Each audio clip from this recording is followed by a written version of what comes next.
Under God's banner आनुकूल्य प्रसारित साप्ताहिक Bible अध्ययन कार्यक्रम को प्रत्येक ख्रीष्ट विश्वासी विश्वासिनी मानक नमस्कार जनाऊँ और स्वागत करुचु। आम धारावाहिक बाइबल अध्ययन कार्यक्रम आपने शुणुंट से प्रत्येक को हृदय कृतज्ञता ज्ञापन करे एवं जदि प्रथम थर जदि आपण देखु था आम अनुरोध करुचु दयाकोरी लाइक एवं सब्सक्राइब करेंगे एवं यही वाक्यटी को अन्य मान निकट में शेयर करेंगे जद्वारा अधिकरू अधिक लोक ईश्वर वाक्य को शुणा पारती। तेज आम प्रार्थना संपर्कित बाइबल अध्ययन ये धारावाहिक कार्यक्रम जारी रखीचु। आमने पुरातन नियम आमने आज आमने आलोचना करवा।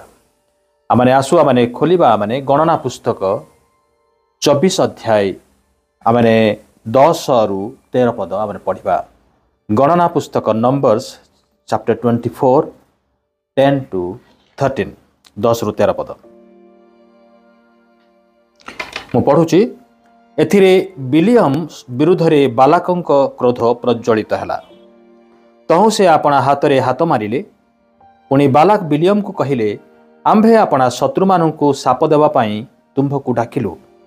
मात्र देख तुंभे एही 3 थर जाक सेमानकु सर्वतो भावे आशीर्वाद कल। ए निमंते तुम्भे एबे अपना स्थान को पळाओ। तुम्भकु अति संभ्रांत करने को आंभर विचार थिला। मात्र देख सदाप्रभु तुम्भकु संभ्रम पाइबारु बारण करिअछंती। तहिरे विलियम बालाक को कहिला मो निकट को तुम्भे जो दूत मानकु पठाइथिल सेमानंकु मु कौन कहि नाही।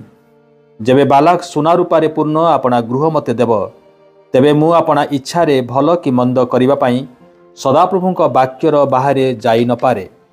जहाँ सदाप्रभु कहती ताहा ही मु कहिबी। प्रभु ये पठित वाक्य और श्रवण रे आशीर्वाद करंतु। आसंतु आमने अल्प प्रार्थना करिबा। स्वर्गस्थ पिता धन्यवाद प्रशंसा करुछु जे तुमे आमानकु आउ थरे प्रभु तुमर वाक्य शुणिबा निमंते आह्वान करिछ। आज मध्य प्रभु तुमर पवित्र वाक्य दे आमानकु कथा कहिबो। आमाने प्रभु जेभली मन दे शुणिबु बुझा पारिबु से प्रत्येक अंतरे तुमे कार्य कर एवं आज वाक्य प्रभु तुमे निज मुख दे प्रकाश कर। जो माने शुणिबे प्रभु से माने ईश्वर मुख निसृत वाक्य शुणिबे। जो वाक्य जीवन अच्छी जो वाक्य परिवर्तनकारी एवं जो वाक्य आमानकर परिस्थिति को बदलई पारे से वाक्य आज प्रत्येक को दियो। धन्यवाद दौचु प्रभु तुमे प्रार्थना शुणिल एवं उत्तर देल। सब गौरव महिमा तुमको दे यीशु नाम मागिलु आमेन। आज आमने एक विशेष टॉपिक नहीं कि आमने चिंता करिबा सेटा होची गॉड्स रिवर ईश्वर पुरस्कार। पुरस्कार पाया पाई समस्ते चाहती। आमानकर कार्यर प्रशंसा हो आमने समस्ते आमने चाहूँ किंतु विभिन्न भाव रे जो माने योग्य व्यक्ति बोले विवेचित करती माने मने करती से माने पुरस्कार पाई न थांती। आउ किछि लोक से माने लोक देखाणिया भाव में किछि काम करती एवं से माने से पुरस्कार को आउ छड़े की नहीं जानती। विभिन्न प्रकार पुरस्कार अच्छी। कौन सी लोकर भल कार्य को देखी आउ पुरस्कार दिया जाए। ए प्रकार पुरस्कार ईश्वर मध्य आमानकु दियंती। किंतु मनुष्य जो पुरस्कार दिए बा ए जगत रे जो पुरस्कार आमाने पाओ एवं ईश्वर जो पुरस्कार आमानकु देई थांती तारी मध्य रे एक विराट पार्थक्य रही। एक तारतम्य अच्छी।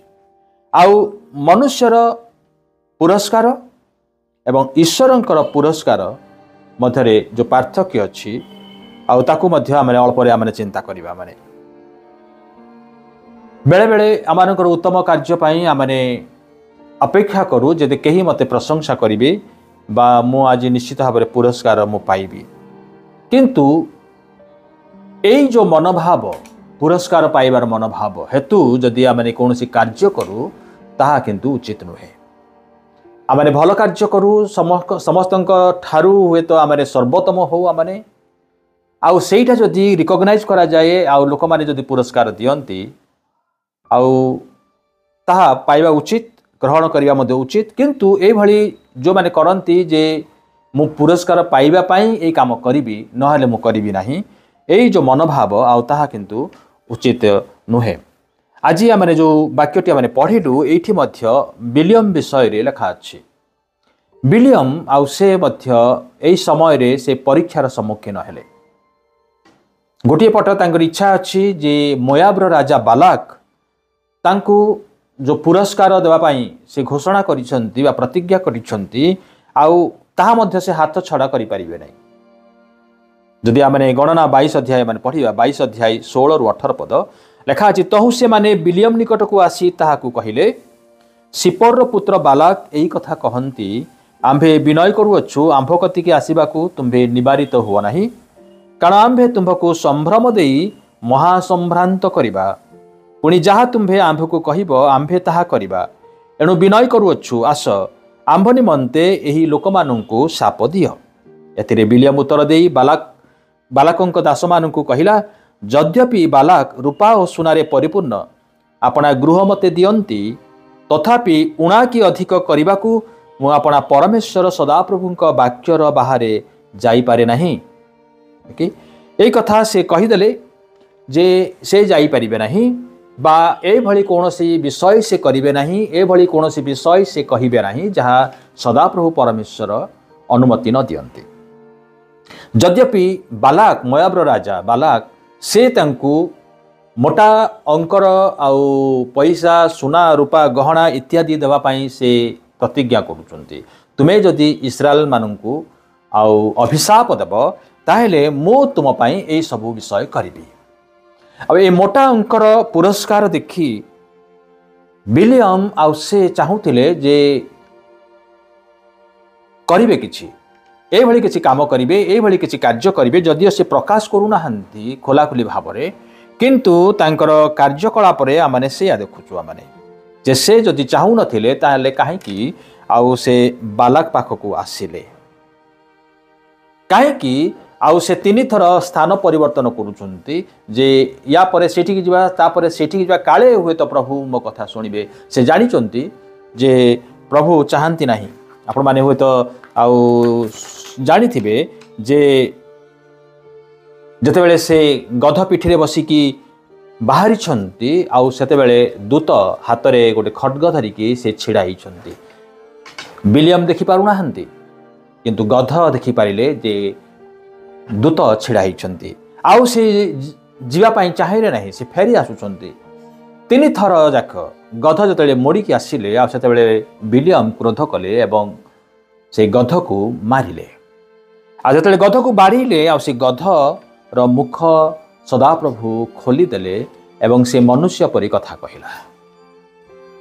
से मनुष्य परी कथा कहिला जे सम्मुखरे जो दूत अछंती आउ से तुमको संहार करिया पाए से छिड़ाइचंती, आउ सेति पाए मु जाई न पारे।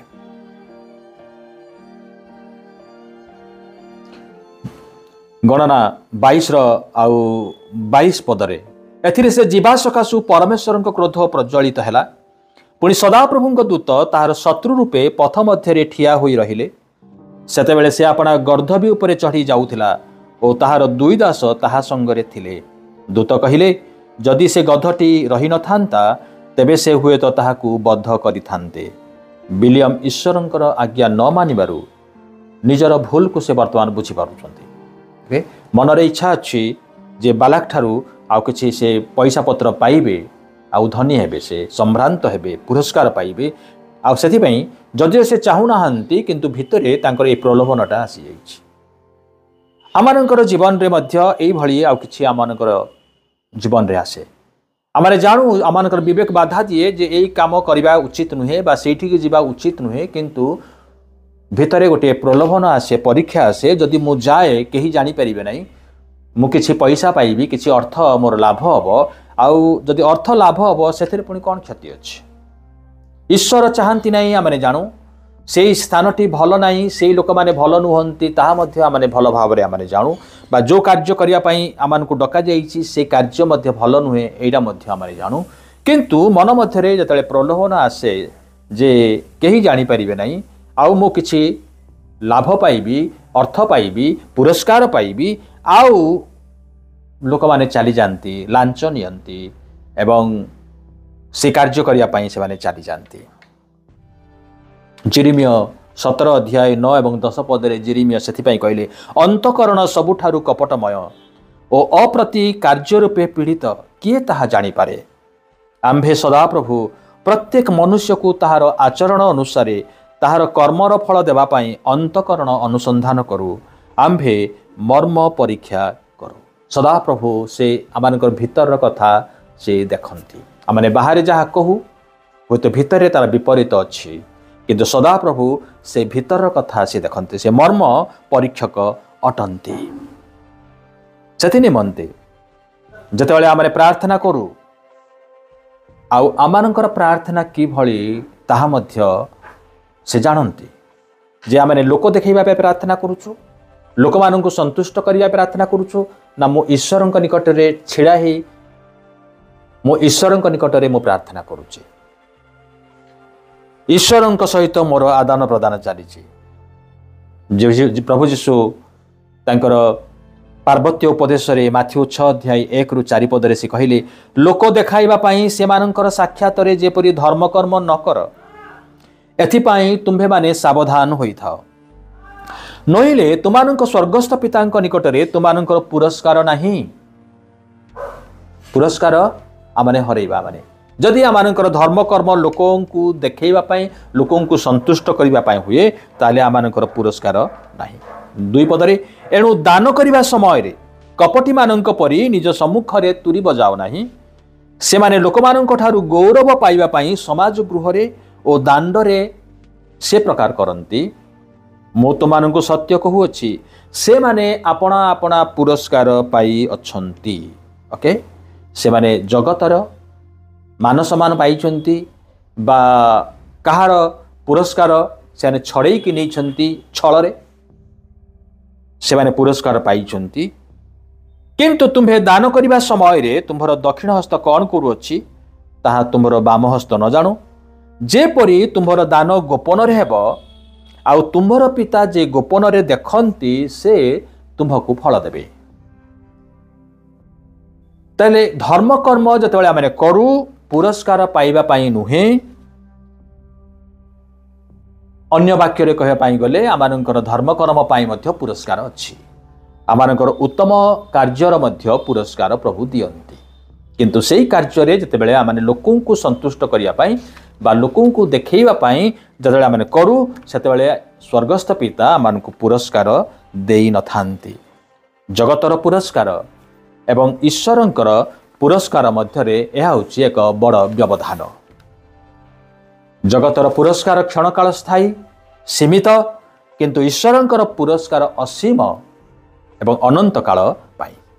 ତେବେ ଆମେ ଚିନ୍ତା କରିବା ଯେ ଈଶ୍ୱର କାହିଁକି ସେ ପୁରସ୍କାର ଦିଅନ୍ତି ବା କେଉଁଥିପାଇଁ ସେ ପୁରସ୍କାର ଦିଅନ୍ତି? ହ୍ୱାଟ୍ ଡଜ୍ ଗଡ୍ ରିୱାର୍ଡସ୍ ଆସ୍ ଫର୍? କାହିଁକି ସେ ପୁରସ୍କାର ଦିଅନ୍ତି, କ'ଣ ପାଇଁ ପୁରସ୍କାର ଦିଅନ୍ତି? ନମ୍ବର 1 ହେଉଛି ସେ ପୁରସ୍କାର ଦିଅନ୍ତି ଯେତେବେଳେ ଆମେ ଆମମାନଙ୍କର ଶତ୍ରୁମାନଙ୍କୁ ପ୍ରେମ କରୁ। ଆମର ଶତ୍ରୁକୁ ପ୍ରେମ କଲେ ଈଶ୍ୱର ପୁରସ୍କାର ଦିଅନ୍ତି। ମାଥ୍ୟୁ 5 ଅଧ୍ୟାୟର 44 ପଦ ଲେଖା ଅଛି, କିନ୍ତୁ ମୁଁ ତୁମମାନଙ୍କୁ କହୁଅଛି, ତୁମମାନଙ୍କ ଶତ୍ରୁମାନଙ୍କୁ ପ୍ରେମ କର, ପୁଣି ଯେଉଁମାନେ ତୁମମାନଙ୍କୁ ତାଡ଼ନା କରନ୍ତି ସେମାନଙ୍କ ନିମନ୍ତେ ପ୍ରାର୍ଥନା କର। ନମ୍ବର 1, ଯେ ଶତ୍ରୁମାନଙ୍କୁ ଯେଉଁମାନେ ଆମମାନଙ୍କୁ ତାଡ଼ନା କରନ୍ତି ସେମାନଙ୍କ ନିମନ୍ତେ ଆମେ ଅଭିଶାପର ପ୍ରାର୍ଥନା କରିବା ନାହିଁ, ସେମାନଙ୍କ ନିମନ୍ତେ ଦଣ୍ଡର ପ୍ରାର୍ଥନା କରିବା ନାହିଁ। ହୁଏତ ଆପଣ ଠିକ୍ ଅଛନ୍ତି, ଭଲ ଅଛନ୍ତି, ସେମାନେ ହୁଏତ ଦୁଷ୍ଟ, ସେମାନେ ହୁଏତ ଜାଣିନାହାନ୍ତି ଏବଂ ଆପଣଙ୍କ ବିରୁଦ୍ଧରେ ଆଉ ଚକ୍ରାନ୍ତ କରୁଛନ୍ତି ଏବଂ ଆପଣଙ୍କର କ୍ଷତି କରିବା ପାଇଁ ଚାହାନ୍ତି, ଯାହା ଉଚିତ ନୁହେଁ। କିନ୍ତୁ ଜଣେ ବିଶ୍ୱାସିନୀ ଭାବରେ ଆପଣଙ୍କର କର୍ତ୍ତବ୍ୟ ହେଉଛି ସେମାନଙ୍କୁ ପ୍ରେମ କରିବେ। କିଭଳି କରିବେ? ସେମାନଙ୍କ ନିମନ୍ତେ ପ୍ରାର୍ଥନା କରିବା ଦ୍ୱାରା। ଓକେ, ସେଇ ମାଥ୍ୟୁ 5 ଅଧ୍ୟାୟର 46 ପଦରେ, ଆଉ ଯେଉଁମାନେ ତୁମମାନଙ୍କୁ ପ୍ରେମ କରନ୍ତି ସେମାନଙ୍କୁ ପ୍ରେମ କଲେ ତୁମମାନଙ୍କର କି ପୁରସ୍କାର? ଯୀଶୁ ପଚାରୁଛନ୍ତି ଯେ ଯେଉଁମାନେ ଆପଣମାନଙ୍କୁ ପ୍ରେମ କରନ୍ତି ସେମାନଙ୍କୁ ଯଦି ପ୍ରେମ ଦେଖେଇବେ ପୁରସ୍କାର ଆପଣ ପାଇବେ ନାହିଁ, ବରଂ ଯେଉଁମାନେ ଆପଣଙ୍କୁ ତାଡ଼ନା କରନ୍ତି, ଆପଣଙ୍କର ଶତ୍ରୁମାନେ, ସେମାନଙ୍କୁ ପ୍ରେମ କଲେ ଆପଣଙ୍କର ପୁରସ୍କାର ଅଛି। ଏଠି ଯୀଶୁ କହିଲେ କି ଲାଭ, କି ପୁରସ୍କାର ଅଛି ତୁମମାନଙ୍କର? କରଗ୍ରାହୀମାନେ ସୁଦ୍ଧା କ'ଣ ତାହା କରନ୍ତି ନାହିଁ? ଦାଉଦଙ୍କର ଜୀବନରେ ଆମେ ସେଇଭଳି ଦେଖୁଛୁ। ସାଉଲ ଦାଉଦଙ୍କୁ ବଦ୍ଧ କରିବା ପାଇଁ ଚେଷ୍ଟା କଲେ, ତାଙ୍କ ପଛେ ପଛେ ଗୋଡ଼େଇଲେ, ତାଙ୍କୁ ଯେମିତି ହେଲେ ତାଙ୍କୁ ପ୍ରାଣରେ ମାରିବେ। କିନ୍ତୁ ଆମେ ଦେଖୁ ଆମେ ପ୍ରଥମ ସାମୁଏଲ 24 ଅଧ୍ୟାୟ 17-19 ପଦ ମୁଁ ପଢ଼ୁଛି, ଲେଖା ଅଛି, ପୁଣି ସେ ଦାଉଦଙ୍କୁ କହିଲେ, ତୁମ୍ଭେ ମୋ ଠାରୁ ଅଧିକ ଧାର୍ମିକ, କାରଣ ମୁଁ ତୁମ୍ଭର ମନ୍ଦ କଲେ ହେଁ ତୁମ୍ଭେ ମୋହର ଭଲ କରିଅଛ। କିଏ କହୁଛନ୍ତି? ସାଉଲ ଦାଉଦଙ୍କୁ କହୁଛନ୍ତି। ଯେତେବେଳେ ସାଉଲ ସେ ଗୋଟେ ଗୁମ୍ଫା ମଧ୍ୟରେ ଅଛନ୍ତି, ଦାଉଦଙ୍କୁ ଛକି ବସିଛନ୍ତି ଦାଉଦଙ୍କୁ ମାରିବା ପାଇଁ, କିନ୍ତୁ ନିଦ୍ରାରେ ଆଉ ସେ ଶୋଇପଡ଼ିଛନ୍ତି। ଦାଉଦ ଦେଖିଲେ, ଆଉ ସେ ସାଉଲଙ୍କ ନିକଟକୁ ଗଲେ। ଦାଉଦଙ୍କ ପାଖରେ ସୁଯୋଗ ଥିଲା ତାଙ୍କର ଶତ୍ରୁକୁ ମାରିବା ପାଇଁ, କିନ୍ତୁ ସେହି ସମୟରେ ଦାଉଦ ସାଉଲଙ୍କୁ ହତ୍ୟା କଲେ ନାହିଁ, କାରଣ ସେ ଜାଣିଲେ ଯେ ସାଉଲ ଦୁଷ୍ଟ ହେଲେ ମଧ୍ୟ ସଦାପ୍ରଭୁଙ୍କର ଜଣେ ମନୋନୀତ ବ୍ୟକ୍ତି ଥିଲେ, ସଦାପ୍ରଭୁଙ୍କର ଜଣେ ଅଭିଷିକ୍ତ ବ୍ୟକ୍ତି ଥିଲେ। ଆଉ ସେଥି ନିମନ୍ତେ ସେ ସଦାପ୍ରଭୁଙ୍କ ହାତରେ ଛାଡ଼ିଦେଲେ ଯେ ସଦାପ୍ରଭୁ ଯେହେତୁ ତାଙ୍କୁ ମନୋନୟନ କରିଥିଲେ, ସଦାପ୍ରଭୁ ଯେହେତୁ ତାଙ୍କୁ ଅଭିଷେକ କରିଥିଲେ, ସେ ତାଙ୍କୁ ଦଣ୍ଡ ଦେବେ, ମୁଁ ନୁହେଁ। ଆଉ ସେଥିପାଇଁ ସେ ପ୍ରଭୁଙ୍କ ହାତରେ ଛାଡ଼ିଦେଲେ, ଆଉ ତାଙ୍କୁ ସେ ହତ୍ୟା କଲେ ନାହିଁ।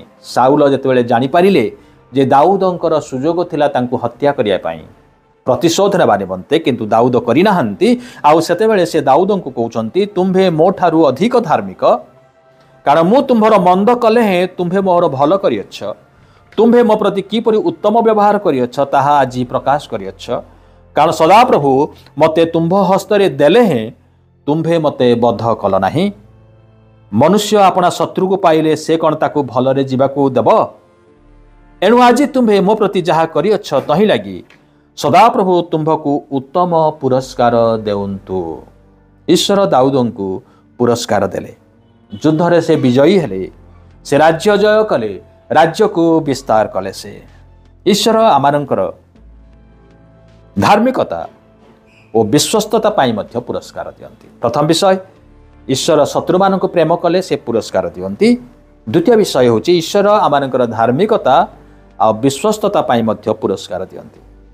ସାଉଲଙ୍କର ଯେଉଁ ନମ୍ରତା ଏଠି ଆମେ ଦେଖିଲୁ, ବା କୃତଜ୍ଞତା ଯେଉଁ ଦେଖିଲୁ, ଯେ ଦାଉଦଙ୍କୁ ସେ କୃତଜ୍ଞ ହେଲେ ଯେ ତୁମେ ମୋତେ ଛାଡ଼ିଦେଲ, ହତ୍ୟା କଲ ନାହିଁ, ଆଉ ସେ କୃତଜ୍ଞ ହେଲେ ବା ନମ୍ରତା ଦେଖେଇଲେ। ଏଇ ନମ୍ରତା ଏବଂ ଏଇ କୃତଜ୍ଞତା କେବଳ ଅଳ୍ପ ସମୟ ରହିଲା, କାରଣ ତାପରେ ପୁଣି ଆଉ ଥରେ ସାଉଲ ଦାଉଦଙ୍କ ପଛରେ ଗୋଡ଼େଇଲେ ତାଙ୍କୁ ମାରିବା ପାଇଁ।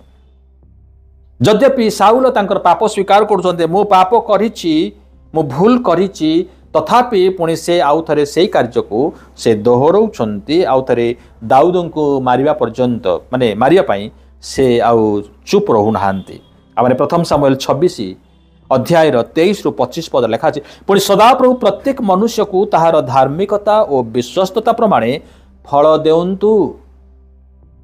ସଦାପ୍ରଭୁ ଆଜି ଆପଣଙ୍କୁ ମୋହର ହସ୍ତରେ ସମର୍ପଣ କଲେ ହେଁ ମୁଁ ସଦାପ୍ରଭୁଙ୍କ ଅଭିଷିକ୍ତଙ୍କର ପ୍ରତିକୂଳରେ ହସ୍ତ ବିସ୍ତାର କରିବାକୁ ଇଚ୍ଛା କଲି ନାହିଁ। ଦାଉଦ କହୁଛନ୍ତି, ତୁ ଦେଖନ୍ତୁ ଆଜି ଯେପରି ମୋ ଦୃଷ୍ଟିରେ ଆପଣଙ୍କ ପ୍ରାଣ ବଡ଼ ହେଲା, ସେପରି ସଦାପ୍ରଭୁଙ୍କ ଦୃଷ୍ଟିରେ ମୋହର ପ୍ରାଣ ବଡ଼ ହେଉ ଓ ସେ ମୋତେ ସମସ୍ତ କ୍ଲେଶରୁ ଉଦ୍ଧାର କରନ୍ତୁ। ଏଥିରେ ସାଉଲ ଦାଉଦଙ୍କୁ କହିଲେ, ହେ ମୋହର ପୁତ୍ର ଦାଉଦ, ତୁମ୍ଭେ ଧନ୍ୟ, ତୁମେ ମହତ୍କର୍ମ କରିବ ଓ ଅବଶ୍ୟ କୃତକାର୍ଯ୍ୟ ହେବ। ତହୁ ଦାଉଦ ଆପଣା ପଥରେ ଗଲେ ଓ ସାଉଲ ଆପଣା ସ୍ଥାନକୁ ଫେରିଗଲେ। ସଦାପ୍ରଭୁ ଆମମାନଙ୍କର ଧାର୍ମିକତା ଆଉ ବିଶ୍ୱସ୍ତତା ପ୍ରମାଣେ ସେ କ'ଣ କରନ୍ତି ନା ପୁରସ୍କାର ମଧ୍ୟ ଦିଅନ୍ତି। ତୃତୀୟ ବିଷୟ, ସେ ପୁରସ୍କାର ଦିଅନ୍ତି, ଈଶ୍ୱର ଆମମାନଙ୍କର ଧୈର୍ଯ୍ୟର ପୁରସ୍କାର ଦିଅନ୍ତି। ଏବ୍ରୀ 10 ଅଧ୍ୟାୟ 32-36 ପଦରେ ଲେଖା ଅଛି, କିନ୍ତୁ ଆଲୋକ ପ୍ରାପ୍ତ ହେଲା ଉତ୍ତାରେ ଯେତେବେଳେ ତୁମାନେ ନାନା ଦୁଃଖ ଭୋଗ ରୂପ କଠୋର ସଂଗ୍ରାମ ସହ୍ୟ କରିଥିଲ, ସେହି ପୂର୍ବ ସମୟକୁ ସ୍ମରଣରେ ଆଣ।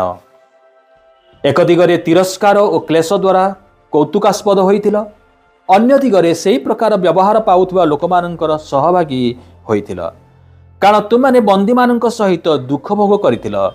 ଆଉ ତୁମାନଙ୍କର ନିଜର ଯେ ଅଧିକ ଉତ୍ତମ ଓ ନିତ୍ୟସ୍ଥାୟୀ ସମ୍ପତ୍ତି ଅଛି, ଏହା ଜାଣି ଆନନ୍ଦରେ ତୁମାନଙ୍କ ସମ୍ପତ୍ତିର ଲୁଣ୍ଠନ ସହ୍ୟ କରିଥିଲ। ଅତଏବ ତୁମାନଙ୍କ ସାହସ ପରିତ୍ୟାଗ କର ନାହିଁ, ସେଥିର ମହା ପୁରସ୍କାର ଅଛି।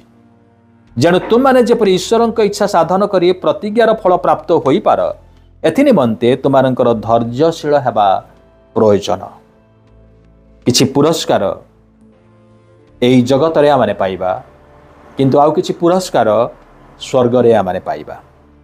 ताड़ना प्राप्त विश्वासी मानक निमंते ये वाक्य ये वाक्य आज कहूँ जे ताड़ना समय धैर्य धरी रहा माने धैर्य सहित अपेक्षा कले आम पुरस्कार पाइबा माने जदि अधैर्य होइजिबे अस्थिर होइजिबे भयालु हेबे ताहेले आपणकर पुरस्कार आउ रहिबो नाही।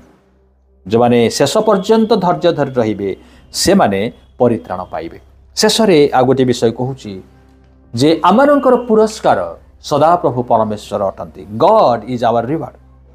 सही कथा अब्राहम को परमेश्वर कही आदि पुस्तक 15 अध्याय 1 पदरे।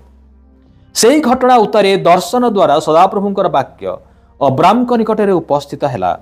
हे अब्राम भय कर नाही, आम्भे तुम्भर ढाल ओ महा पुरस्कार स्वरूप। आम्भे तुम्भर ढाल ओ महा पुरस्कार स्वरूप।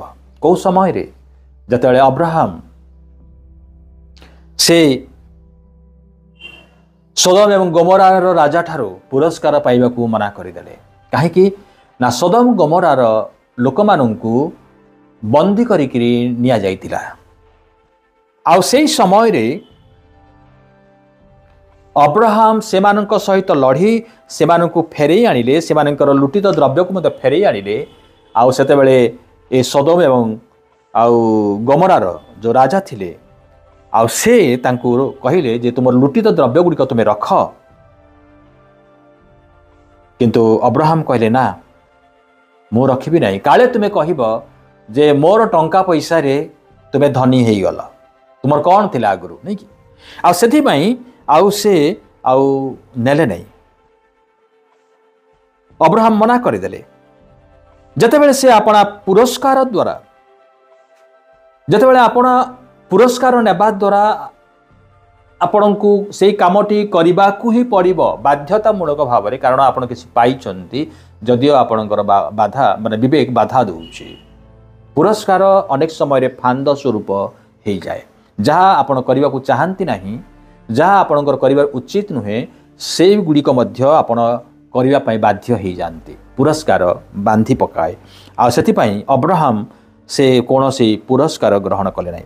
15 अध्याय रे आउ सेते बेले आमे देखुचु जे सदाप्रभु कहिले देखिले से पुरस्कार ग्रहण करि नाहंती, से पाइबार हकदार थिले किंतु ग्रहण करि नाहंती।